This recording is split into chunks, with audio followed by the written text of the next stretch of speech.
Hello guys and welcome back to the channel. Do you want to analyze trades using just one single prompt? Here's how to do it with Clod AI.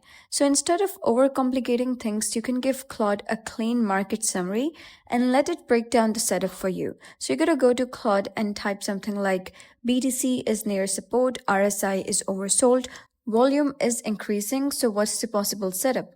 This prompt works because it includes price location for support indicator, that is basically RSI, and volume confirmation. Then you could understand the output. Claude will usually respond with something like possible bounce from support, oversold RSI potential reversal, or increasing volume, that is basically the stronger move. This suggests a bullish setup but not guaranteed. Now improve it by asking where should entry be, what stop loss should I use, what are the risks, so Claude will refine the setup further. And always compare Claude's answers with your TradingView chart before taking any trade.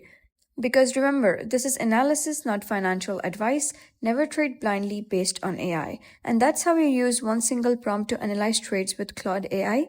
Keep it simple, clear, and structured. So if you found this guide helpful, please consider subscribing and leaving a like. It really helps me out.